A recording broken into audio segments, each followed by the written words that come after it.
Hi, welcome to our channel of ignou audiobooks, Indira Gandhi National Open University, School of Social Sciences, SOSS, Master's Degree Programs, MA in Psychology, MAPC, Second Year, MPCE 022 Assessment in Counseling and Guidance, Block-1 Introduction, Unit-2 Assessment Complexities, 2.0 Introduction. Assessment is an integral part of guidance and counseling.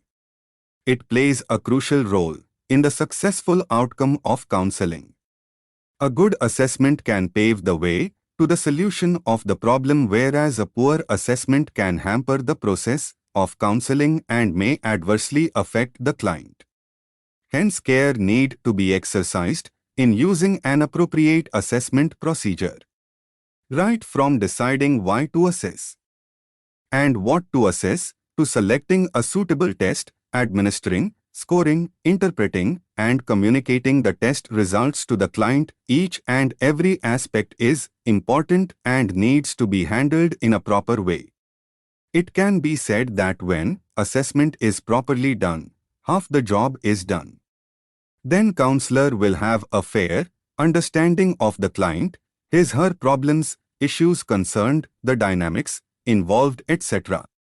This will make the counseling more effective and fruitful, enabling the client to make proper decisions and appropriate choices and plans. 2.1 Objectives. After reading this unit, you will be able to times to know the meaning of assessment complexities, times to know the necessary requirements for assessment, and times to describe the various factors affecting the findings of assessment. 2.2 Meaning of assessment complexities. Human behavior is a complex phenomenon. Therefore, assessment of human behavior is equally complex.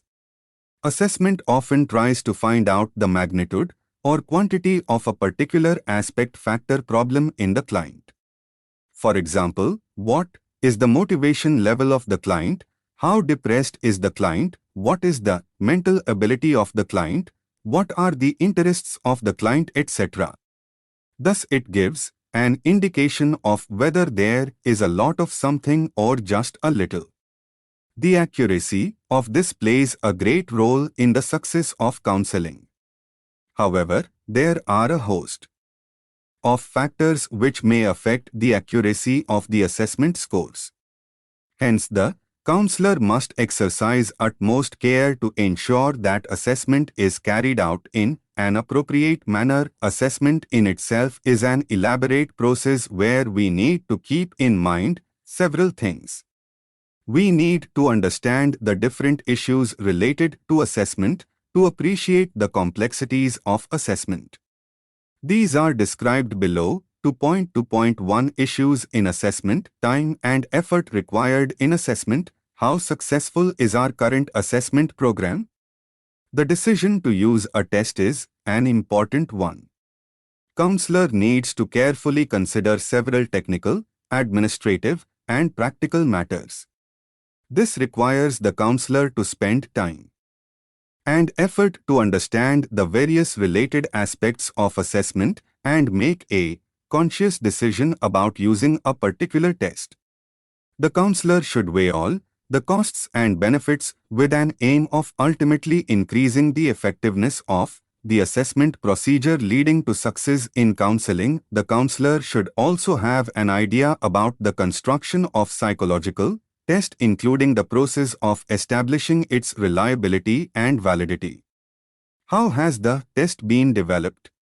This is a rigorous process which takes lot of time, hard work and money, ultimately giving us a standardized test having norms for different population. The counselor has to interpret the assessment results in reference to these norms. Hence, he/she should take time to read the manual of the test and know whether the norms available for the particular test would be applicable for the client. For example, if the client is a high school student, does the test which the counselor intends to use have the norm for high school students? If it is not there, then the test scores of the client cannot be interpreted. Use of technology in assessment. computer administration of psychological assessment clearly saves time of the counselor, but the results of such test may not give reliable and valid scores. Some psychologists believe that the computerized assessment has not been sufficiently validated, Matarazzo 2000. Whereas others fear that the increasing use of computer in counseling will increase the risk to the confidentiality of clients' information, misuse or overuse of tests. A single test cannot be expected to be valid in all situations and for all groups of people. A test generally is developed to measure specific characteristics or to predict specific performance criteria for a particular group. Hence, one needs to be careful to choose an appropriate test for the assessment of a client. Overuse of test also is a serious concern which we need to be aware of. Tests should not be used for anything and everything. Just like popping a pill whenever we have a common cold, the tendency to use a test on the slightest pretext must be avoided. Only when it is necessary to use a psychological test as part of the assessment process to gain some understanding about the different issues involved in counseling, the tests should be used. Tests serve as an aid to provide information about the client. In the initial counseling sessions, the counselor can decide whether any tests need to be used as part of assessment procedure. If yes, then what types of tests and their appropriateness for the client should be found out. Hence, use of psychological tests should be in the strict compliance of the proper procedure needed for administering a test to the client. This will give us accurate findings. However, care is also to be taken that test results do not lead to labeling of the client. If the client has got low score on test of mental ability, we should not say that the client has low intelligence and then accordingly assume that he will be low in every aspect. There are other factors also which need to be taken into account before we say that the client has low intelligence. Even then, we need to exercise care in communicating the test results in such a way that it does not lead to any negative effect on the client. Indirectness of the measurement. Most of the psychological assessment and test are indirect. Example, a school counselor wants to measure the mental ability or intelligence of the students of a particular class. Now, intelligence cannot be seen directly. The counselor therefore depends on the assessment, which includes a sample of behavior representative of an intelligent act. Such a sample, however, may itself suffer from number of limitations. In such a situation, measurement of any trait itself becomes a source of perpetual difficulty. Incompleteness of measurement. Since only one dimension of behavior is assessed at a time, it does not give a comprehensive picture of the whole behavior. The connectedness among the various strands of behavior is missing, which may lead to a less clear understanding of the concerned client. For this, there is a need to understand the client's situation from a total perspective and accordingly decide on which aspects need to be assessed. Results from the tests should also be combined with information or findings from various other sources so that we can arrive at a comprehensive measure of the individual safety of testing material. All materials used in the assessment process, whether paper and pencil or computer-based, must be kept secure. Lack of security may result in some test takers having access to test questions beforehand, thus invalidating their scores. To prevent this, test administrators should, for example, keep testing materials in locked rooms or cabinets.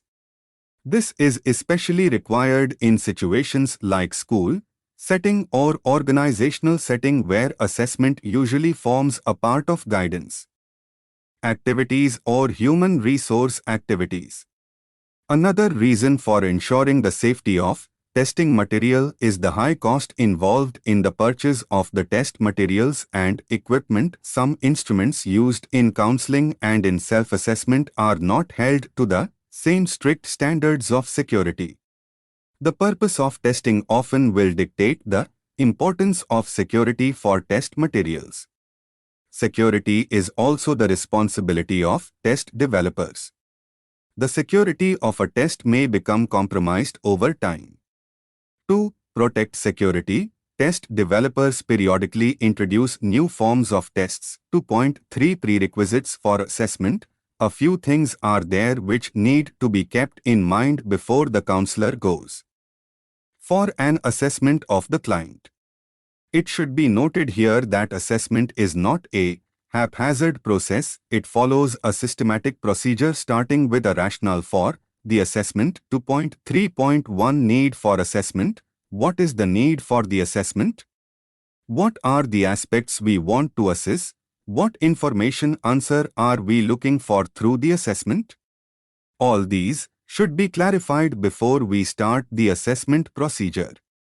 This explains what are our goals in assessing the client and what do we want to get through this assessment and how is this going to contribute to our explanation of the client's behavior or solving his problem. Care should be taken to use assessment tools in a purposeful manner.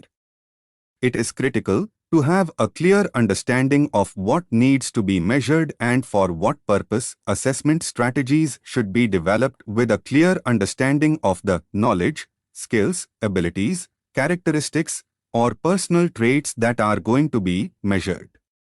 It is also essential to have a clear idea of what each assessment tool measures. When a client comes to the counseling situation, the counselor first tries to understand the client and enable the client to understand herself so that effective decisions are taken and appropriate choices are made. To achieve this aim of counseling, the counselor needs to use an assessment procedure which will assess the required fields and generate information which will aid in providing proper counseling to the client. For instance, a student wants to go for medicine as a career.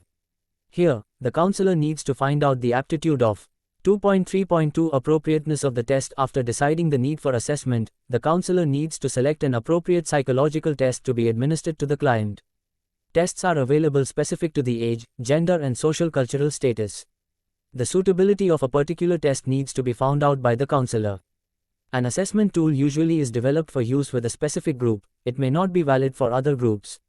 For example, a test designed to predict the work values of adults may not be valid for use with junior high school students. It is possible that many junior high school students are not vocationally mature enough for the assessment tool to be meaningful, or perhaps the reading level of the test is not suitable for junior high school students. Tests should be appropriate for the individuals the counselor wants to test, that is, the target population or the client. Many tests have more than one version or form. Items differ on each form, but each form is supposed to measure the same thing. Different forms of a test are known as parallel forms or alternate forms. These forms are designed to have similar measurement characteristics, but they contain different items. These tests are required to be given when the counselor wants to give the same test again. 2.3.3 Reliability and validity of the test. Reliability and validity are the two most important issues in selecting assessment tools. An assessment tool usually is developed for use with a specific group. It may not be valid for other groups. For example, a test designed to predict the work values of adults may not be valid for use with junior high school students. It is possible that many junior high school students are not vocationally mature enough for the assessment tool to be meaningful, or perhaps the reading level of the test is not suitable for junior high school students. Tests should be appropriate for the individuals the counselor wants to test, that is, the target population or the client. Only reliable assessment instruments need to be used. In other words, only those assessment tools that provide dependable and consistent information are required to be used. This will help reduce the complexities in assessment and make our results accurate. Further, use only assessment procedures and instruments that have been demonstrated to be valid for the specific purpose for which they are being used. Use assessment tools that are appropriate for the target population or the client.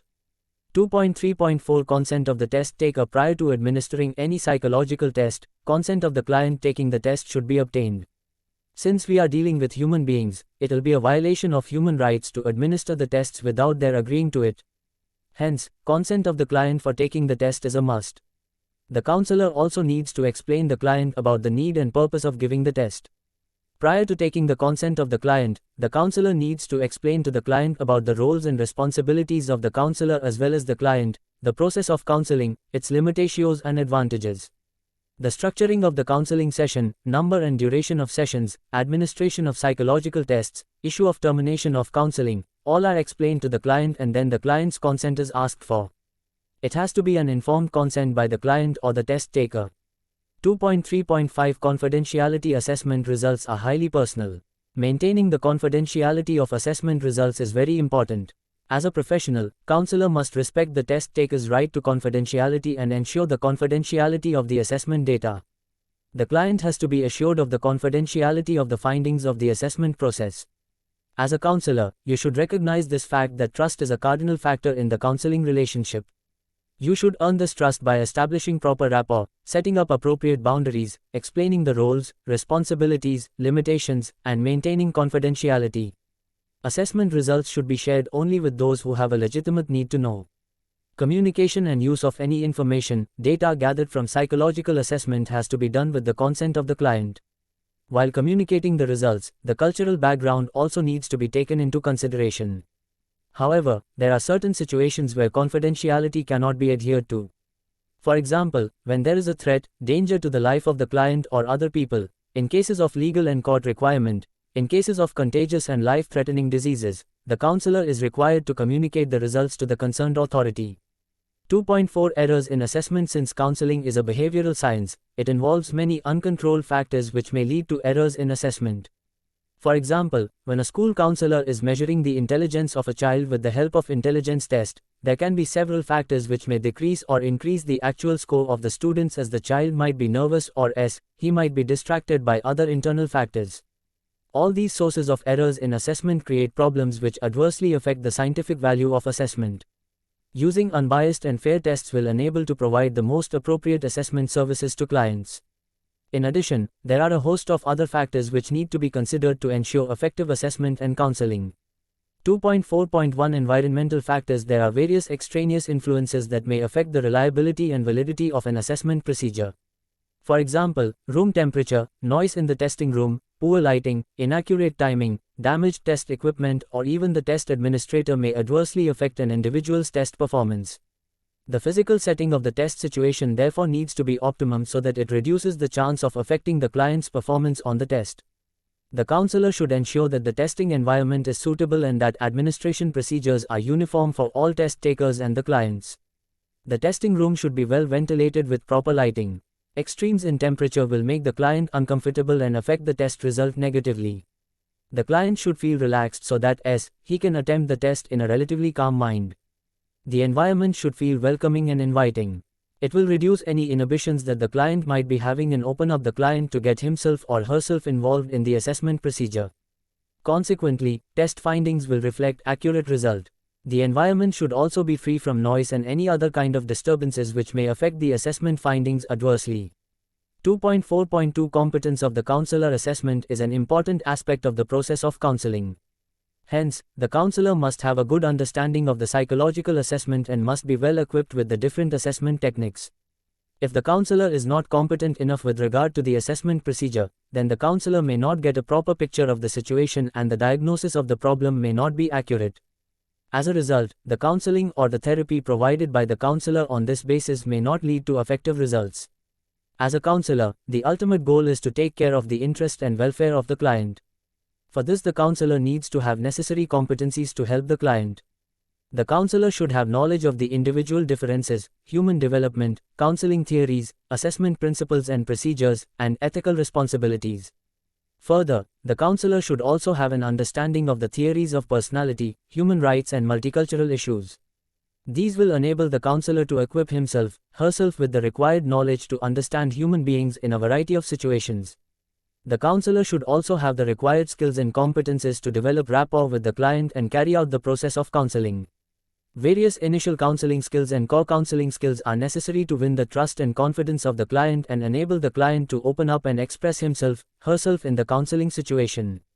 Counseling also requires a sound knowledge of the ethics of counseling, which will ensure the safety of the client. The counselor needs to have a genuine concern for the interest and welfare of the client. 2.4.3 Client's subjective state. The subjective state of the client refers to his, her temporary psychological or physical state. Test performance can be influenced by a person's psychological or physical state at the time of testing. For example, different levels of anxiety, fatigue, or motivation may affect an individual's test results.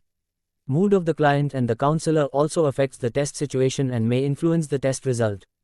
Hence, as a counselor, when you are administering different tests to the client, you need to keep in mind the emotion and motivational level of the client. You must be aware that the client has come to the counseling situation with a number of apprehensions, inhibitions, expectations, fear and limitations. The client may not be sure of what to expect from the counseling situation and what does it involve, or he/she may have mistaken expectations, wrong notions about counseling. Many a client believes that counseling is a miracle, it'll make your entire problem go away like nothing. These misplaced beliefs need to be handled carefully and gently. The client may need to be reoriented towards the reality of the counseling situation. The source of referral also determines the subjective state of the client.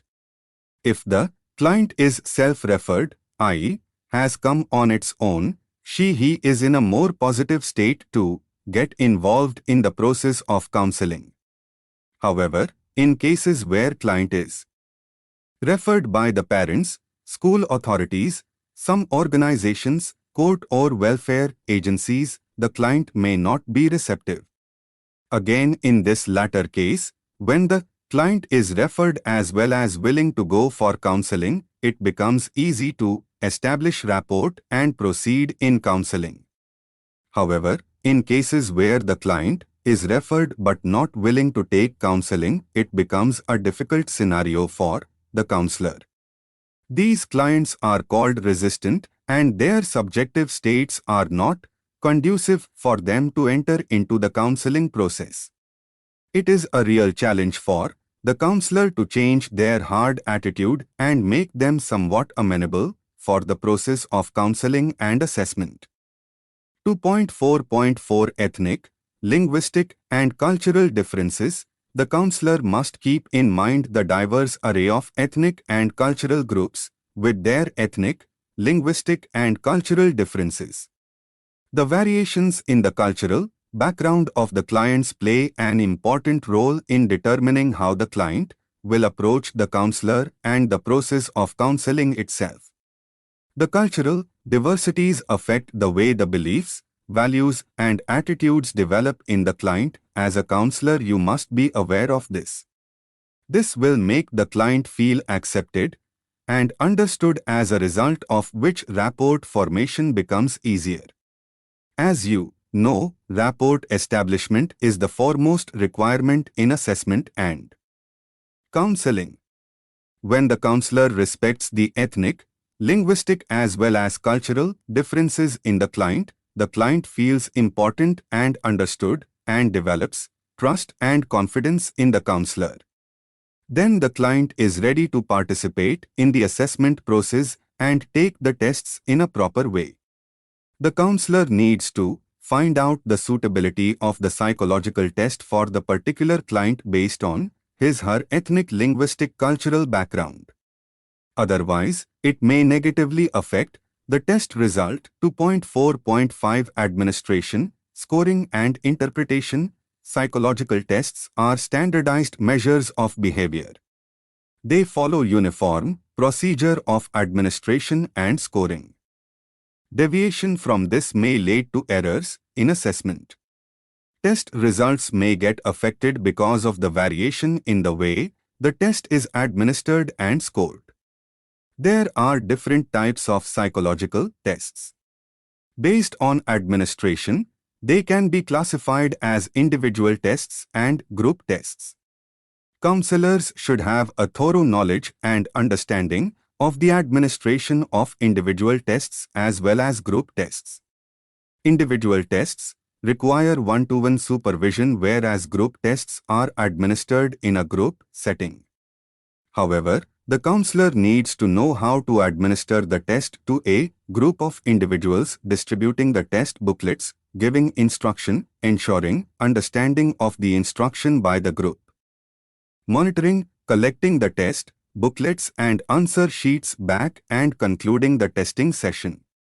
A trained counselor should have competence in the test administration and scoring, which will ensure uniformity in the assessment procedure, leading to reliable results. Test results may not be accurate if the tests have not been administered and scored properly, or if the results are not interpreted appropriately. Interpretation of the test results also is very crucial. Counselors should have knowledge of how to interpret different types of tests. For example, projective type of tests are less objective in their interpretation. It requires the counselor's rich experience and knowledge in the field to arrive at accurate interpretation. Although researchers are trying to bring in more objectivity into such interpretation, some tests by nature may not lend themselves to full objectivity. Hence, the counselor needs to exercise proper care in interpreting such results. Tests help us make inferences about people's knowledge, skills, abilities, traits, interests, and values. The inferences should be reasonable, well-founded, and not based upon stereotypes. If test scores are not interpreted properly, the conclusion drawn from them are likely to be invalid, thus leading to poor decision-making. Hence, there is a need to ensure that the interpretation of test results are done strictly according to the procedure given in the test manual. This will provide credibility to the test score interpretations and be a solid basis for making counseling decisions. 2.4.6 Fallibility of test scores. Professionally developed tests and procedures that are used as part of a planned assessment program may help in guidance, training, and development. However, it is essential to understand that all assessment tools are subject to errors, both in measuring a characteristic such as verbal ability and in predicting performance, such as success in training. This is true for all tests and procedures, regardless of how objective or standardized they might be. The counselor should not expect any test or procedure to measure a personal trait or ability with perfect accuracy for every single person, and also must not expect any test or procedure to be completely accurate in predicting performance or job satisfaction. For example, there will be cases when a test score or procedure will predict suitability for a particular occupation, when in fact the person would not prove to be satisfied in that occupation. There also will be cases in which an individual receiving a low score will be advised against a particular occupation, when in fact the person actually would be a capable and good worker. Similarly, there will be cases where a test score or procedure will predict success in training for an individual who then does not succeed. Such errors in this context are called selection errors. Selection errors cannot be completely avoided in any assessment process. Why use testing despite these errors? The answer is that appropriate use of professionally developed assessment tools on average enables individuals and organizations to make more effective decisions than use of simple observations or random decision-making. Using a single test or procedure will provide the counselor with a limited view of a person's career interests or training needs. Moreover, the counselor may reach a mistaken conclusion by giving too much weight to a single test result. On the other hand, using a variety of assessment tools enables the counselor to get a more complete picture of the individual. The practice of using a variety of tests and procedures to more fully assess people is referred to as the whole person approach. This will help reduce the number of selection errors made, and will boost the effectiveness of decision-making of the counselor. 2.5 Summary. In this unit we focused on the assessment complexities. Assessment plays an important role in guidance and counseling. Assessment instruments, like other tools, can be extremely helpful when used properly, but counterproductive when used inappropriately. Often, inappropriate use stems from not having clear understanding of what you want to measure and why you want to measure it. Having a clear understanding of the purpose of your assessment system is important in selecting the appropriate assessment tools to meet that purpose. The counselor needs to understand the various issues related to psychological assessment which were explained here in this unit. There are certain necessary conditions which need to be fulfilled before starting the assessment procedure. These were described in detail. For example, the test taker needs to be informed about the testing procedure and the issue of confidentiality. Finally, despite all the precautions taken and steps followed, sometimes the assessment may not lead to accurate result. These errors in assessment were described. The counselor should be well versed with the process of psychological assessment so that it can provide with valuable information to make the counseling effective. Thank you. Subscribe to our channel for more updates, and we will see you with the next chapter.